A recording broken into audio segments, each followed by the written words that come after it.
Since it's that time, you are officially in the Alert Zone. Welcome to the Alert Zone TV. I'm the Wizard Uncle James. I would love for you to become an active citizen of the Alert Zone, and you guys and girls already know how to do that. So, if you're 18 years of age or older and are able to be legally armed in America, practice your Second Amendment rights. It is not illegal under the Constitution. If you are able to be legally armed with a firearm anywhere in the world, practice that. If not, arm yourself with something to defend yourself and use this, the most important weapon. So shout out to Salt Lake City, Utah. We are on location in Salt Lake City. And I'm not giving disclaimers about this topic anymore. I'm just going to keep doing it. And if you feel like I ruffled feathers, I'm sorry. But I want to talk about encounters with law enforcement. And the reason I do this series is, for those of you who tune into here that's legally armed, you always have to understand, like those officers have continuous training, you need continuous training. And you need continuous training from people who know how these officers move so they can teach you how to deal with them. Because as I always tell you guys, it starts with us. Then they spread it to everybody else. They perfected on this first. Black Americans, they perfected on us. And then they exported. So we're going to get to this. For those of you guys who don't know, that's new to the channel. When we talk about encounters with law enforcement, we always want to give you the analysis you ain't going to get on no other channel when it comes to this. And how to stay 3 steps ahead of them. And how to keep yourself calm, cool when they stop you. And pay attention to what they're saying. So we're going to get into this. Thanks to everybody for rocking with me.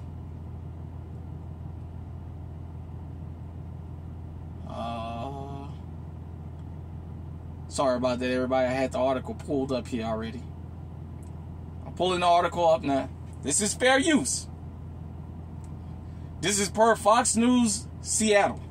Jury finds Auburn police officer guilty of murdering man in 2019 shooting.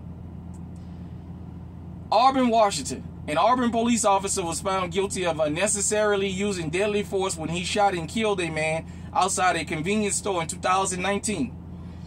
Excuse me, the jury found Jeffrey Nelson guilty of second-degree murder and first-degree assault. Auburn police officer Nelson shot Jesse Saray twice while attempting to arrest him for disorderly conduct. Saray, 26, was the third person Nelson had killed on duty in the past 8 years. Nelson's attorney, Emma Scanlan, told jurors during her opening statement that he believed mistakenly that Saray had grabbed a folding knife from the officer's pocket. Instead, the knife had fallen on the ground and had been picked up by a witness. Every day for the last 5 years, Nelson has wished that he knew the knife was not in play as he grappled with Saray. We wouldn't have been here if he had, she said.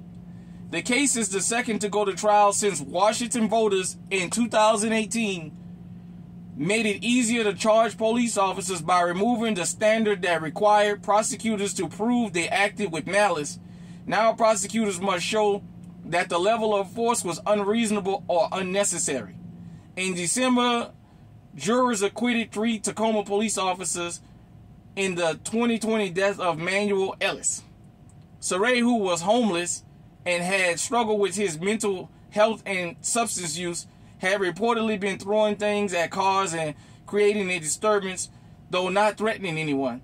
On May 31st, 2019, when Nelson responded, King County Special Prosecutor Angelo Calfo told the jury that Nelson ignored his training, which required him to use time, distance, and cover.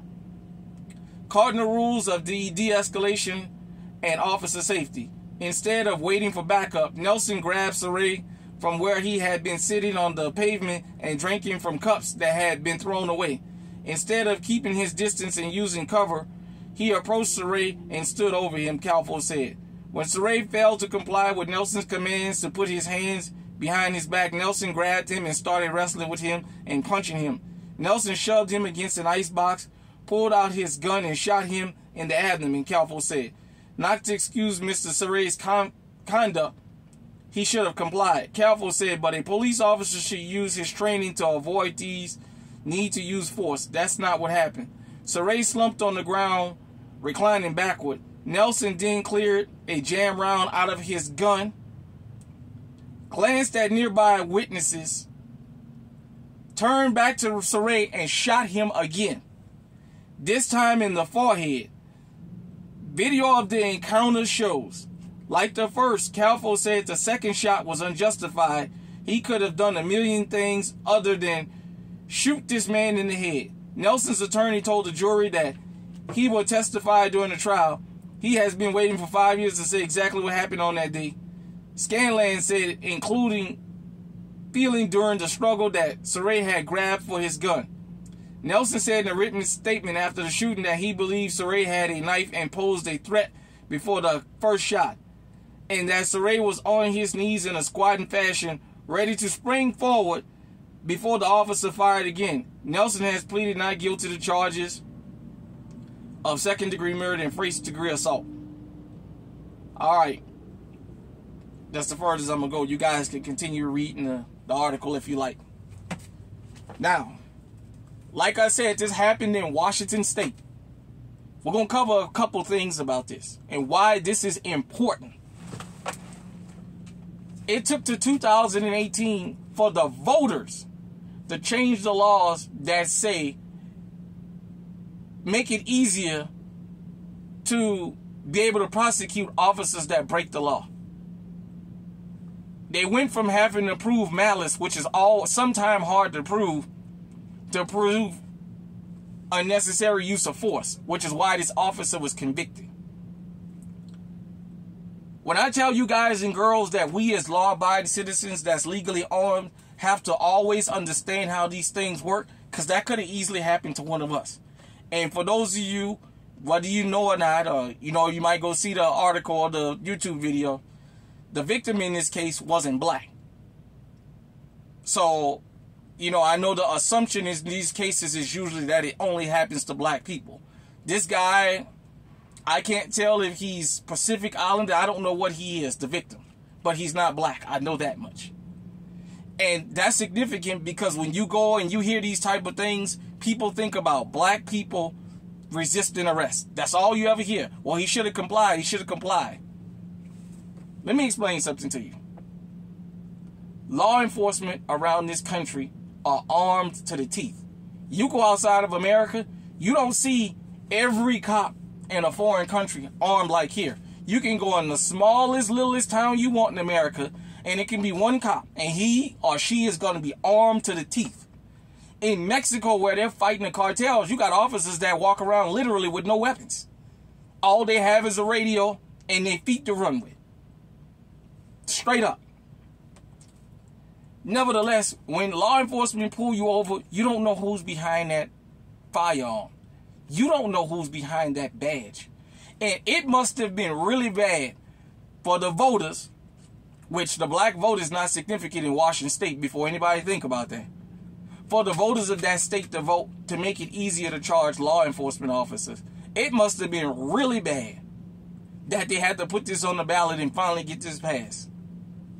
So you guys heard, this guy has killed 3 people in 8 years. Most officers will go a whole career, 20, 30-year career, and never shoot one person, and he killed 3. When I talk to you guys and girls about the training that law enforcement officers receive, this is what I'm talking about. They go to constant training to teach them what to say and how to get away with it. That's what they train them to do. All these private firms and these people that come out here, these former officers, when they retire, they go to these conventions and all that and teach them how to get away with murder, what to say. Notice, this officer tried to pull well, I thought he pulled my knife out of my pocket. Then he said, oh, I thought he went for my gun in wrestling. He shot this man. This man, according to the officer, was on his knees with a bullet wound in his abdomen. He looked like he was going to spring at him, so he shot him in his fucking forehead. He didn't wait for backup. They keep talking about his police training and what have you in this article.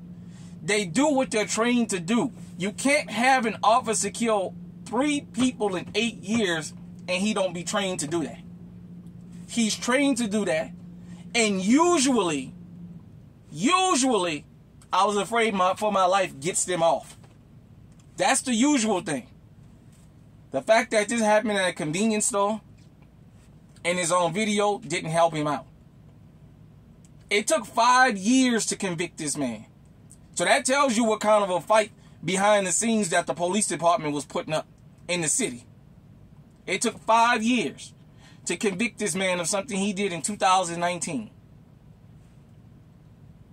When you get stopped by law enforcement, they're not trained to de-escalate situations. And I don't mean the individual, I mean the group. They're trained to always be in control, and most of them love to be the aggressor, which is why when he showed up, he's already gotten away with murder twice. He just watched some Tacoma officers get away with murdering somebody in 2020. Well, this happened afterward, but still. He's gotten away with it twice. Just like Derek Chauvin. I told everybody when I finally seen the George Floyd video, I watched that video different than everybody else. I didn't watch it with this. I watched it with this. Let me see what I see. The fact that I seen the other officer standing on guard, when I seen him kneel and look at the camera and stick his hand in his pocket, I said he's done this before. This is not his first time, because he's bold enough to do this on camera. So this means he knows he's going to get away with it. Then he comes out a couple weeks ago. He had done this to a woman right before George Floyd. Now, what was the excuse for her? Everybody talking about George Floyd was high on fentanyl and all his other carrying on. He had done this to a woman before. She wasn't high on nothing, and he did it to her. This is what I tell you. And then he had been involved in a couple murders before. That was reported. So no telling what he's done that hasn't been reported yet. This cop was allowed to stay on the force because I keep telling you guys and girls, every law enforcement agency in this country has a head buster. Every police and sheriff's office in this country has at least one person on the force that is a known enforcer. You can't enforce the law if you're not willing to put violence behind it. That's why they call law enforcement. Every department, down to Mayberry, got one officer that'll bust your fucking head open. And everybody knows who he or she is. And if it's a group, everybody know who they are. When you get stopped by law enforcement, you got to make it quick. For those of you who are new to the channel, let me say something to you. I know what it's like to get my ass beat by police. I know what it's like to be sitting on the porch as a little young boy and have the police pull us up, get us off the porch, and put us on the car and search us. I know what it's like to get punched in the face and beat up because I told a cop he was violating my 4th Amendment rights. I know what it's like. I know what it's like to be coming home from a construction job full of concrete and get thrown on the ground and searched, literally for walking up the street. I know what all this is like. I know these words that they use. For those of us who legally armed, you need to understand something. When they ask you, you got anything you ain't supposed to have, drugs, guns, knives. Once they ask you, do you have a gun? And you tell them no, they're not going to let you leave, first off. Second off, you just broke the law. And they're trained to do this. So the mere fact that you have a legally owned firearm, you told them there was no gun. They can get you for obstruction. There's 1,000 different things they can get you for. For those of you who like to talk about your rights and the Republicans and Democrats, the Republicans and Democrats got on board about one thing. They've already gotten rid of the punishment for officers that violate your Miranda rights. Now, you may be able to get the case thrown out, but the officer is not going to be disciplined for it. Joe Biden sent his Solicitor General up there to that conservative Supreme Court, and they put all that party politics aside for that. In New York, I just seen a story of a veteran last year in 2023 got arrested for having his own legally owned firearm and having a permit. Cops stopped him in the morning, took him to jail. He was there 24 hours before they finally told him what he was there for. He went to court. It took them 3 months to drop the charges, even though they knew he had a concealed carry permit. And when they first dropped the charges, they wouldn't give him his gun back. I told you guys and girls, this is how a lot of these guns get on the street. When law enforcement arrest people and they take their fucking guns from them, they go and give it to their little goons out there. All of y'all who like to racialize everything and talk about the 13 percenters and the George Floyd crowd and all them little colloquialisms y'all use for black people. Where are these poor kids getting these guns from? I told you, and I'm going to keep telling you. Law enforcement helps encourage a lot of this stuff to go on. They take guns from legally armed citizens and give that to these fucking guys out here to run out here and commit these fucking crimes because they all in cahoots. Because when gentrification show up, all of a sudden the worst neighborhood in the damn city becomes like Beverly Hills overnight when they want that particular neighborhood. So I know what I'm talking about. When you encounter law enforcement, you have to always assume they're looking for trouble, even if they're not. What does that mean? When they pull you over, driver's license, registration, insurance, you were speeding. Okay, take your speeding ticket, fight it in court. The longer you sit on the side of that road, the more and more chance you run the risk of getting into an incident. Because the longer you sit there, they're going to start wanting to search you. You start that shit about your rights, even though it's not fair, a lot of your rights is being taken away from you and you don't know. And like I said, it's a bipartisan issue. It's got bipartisan support. The Republicans and the Democrats for that. I told you, there's a lot of people in law enforcement that don't believe in the Second Amendment for civilians. And that goes for non-black people too. They don't just feel like that for us. They feel like that for a lot of civilians. You don't know which one is pulling you over. You don't have the luxury of trying to figure out who is stopping you. Recently, I got a ticket. That probably was the fastest ticket I ever got. I pulled over. He asked me for my driver license, registration, insurance, gave it to him. He told me he caught me speeding. I didn't argue with him. I signed the ticket. Within 3 to 5 minutes, I was back on the road. I was in a dark place. I was in the wrong. But I knew, even if I wasn't, that wasn't the place to argue with him. Because I was sitting down and he was standing up. And I can see his firearm. The worst thing can happen in court is that you get convicted of something and you got to pay a fine. The worst thing can happen on the side of the road, you and the people in your car could all be killed. Like that, with impunity. Think about this. This guy was having a mental episode and this cop used unreasonable force because he had done it before. I told you, nobody gets in law enforcement today and tomorrow they already killing. It's gradual. They got to see how much, for those who go for nefarious reasons, they got to see how much they can get away with before they get to the final level. In places where there's no black people, they bring it to everybody else. Because one thing about a brutal cop gonna brutalize whoever he can find. He's a beater. She's a beater. They're gonna brutalize whoever they can find. We're the sanctioned targets. But if we're not around, you'll do. If you don't believe me, go to Washington State and ask this family. I don't even know what's the racial makeup of his other victims. But what I'm saying is, these are the kind of people you have in law enforcement. And it took him 5 years to get convicted. He was still on the job, from my understanding.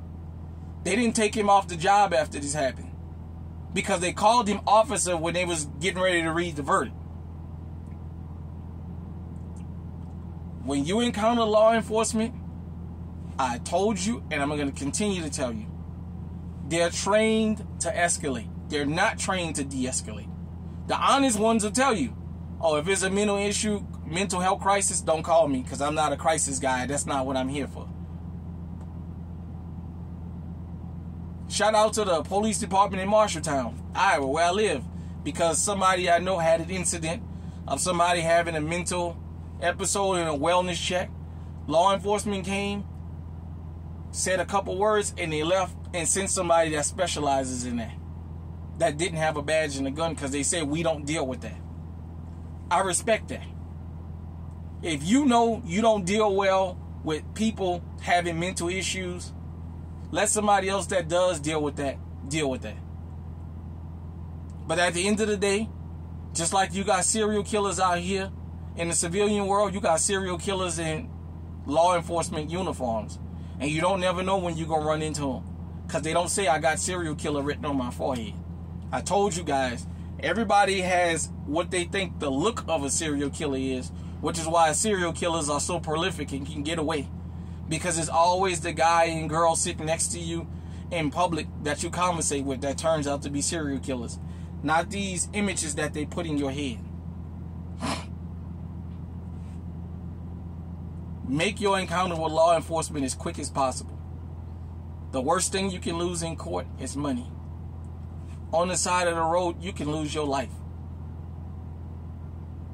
I know it's inconvenient sometimes that they stop you for nothing and they mess up your day. I know it's inconvenient. I've been through it. I went through it for a lot of years. That's why I'm telling you. And I had to learn, and I had to learn young. These motherfuckers are looking for blood. All they're looking for is a reason to bust your fucking head open. You got to be 3 or 4 steps ahead of them. I told you guys and girls, I've had cops tell me I wasn't a good stop because I stayed 3 steps ahead of them. Because I didn't get emotional and start hollering and screaming, even though they admitted, we know we stopped you for nothing. I've had officers tell me they don't agree with black folks being legally armed, and I had some tell me they don't agree with no civilian being legally armed. All of us shouldn't have guns. That make it easier for them to enforce the law, and they ain't got to worry about nothing happening to them.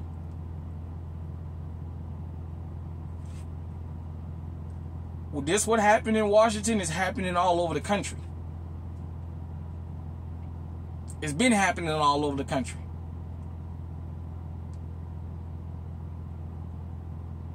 This could easily be you.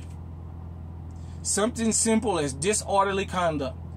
He shot this man in his abdomen and then looked at the crowd and turned around and shot this guy in his forehead. And then he tried to play the I'm scared. I was afraid for my life. He went for my gun. You know what? If I can get quite a few views, if I can get maybe 1,000 views and 500 thumbs up on this video, I might do a video on giving y'all the phrases to watch out for when you get stopped by law enforcement. Thank you, everybody. There's been Encounters with Law Enforcement. Till next time, stay safe, stay armed, stay on high alert.